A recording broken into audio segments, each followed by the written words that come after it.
Welcome to Business Live. I'm ARK Croskery in BL. First up we got tonight, one of Jamaica's bakeries. That's Purity, Consolidated Bakeries Jamaica Limited, dipping into some losses here for the second quarter as well as a year to date, but bigger numbers in terms of losses for the second quarter as compared to the year to date.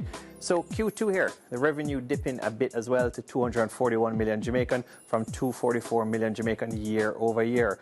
Purity registering a net loss here, 12.4 million Jamaican versus a net profit in 2020. That's a comparative quarter of 1.2 million Jamaican. Year to date net loss also in the red there, 4.3 million Jamaican. Current ratio tightening for the period under review for Purity. Now, it's strange numbers for Purity. You look at Honey Bun, I mean, just booming. Honey Bun's numbers were up 250%. You know, Honey Bun clearly baking more. You know, we're in the whole pandemic period.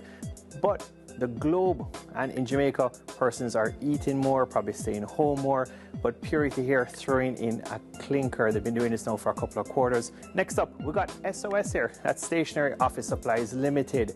A change in the chairmanship, resignation, but also an appointment effective August 4th, 2021. Mr. David McDaniel has stepped down as the chairman, longtime chairman of SOS. Now, Mr. Stephen Todd, who has been with Stationery and Office Supplies for over 20 years, has been appointed, let's say elected, as the chairperson. Now, Dolphin Cove Limited, talk about tourism coming back, baby. Rebounding results here in the 6 months, but very much so in the second quarter with over 1 million US profit. Now, overseas markets, Home Depot. So this is the fiscal second quarter for Home Depot, big time brand, recognizable brand. 5.8% drop in customer transactions. So seeing some tapering off here, you know, is this the whole stimmy plans not being there as much? Have persons burnt out their stimmy money? We're going to talk about that some more in Business Live this week. However, an 11.3% uptick in the size of customer transactions overall.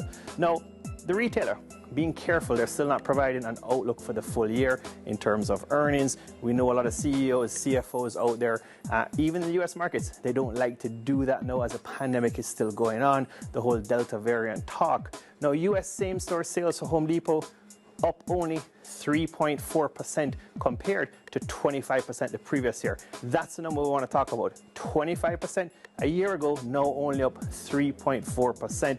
That's a concern.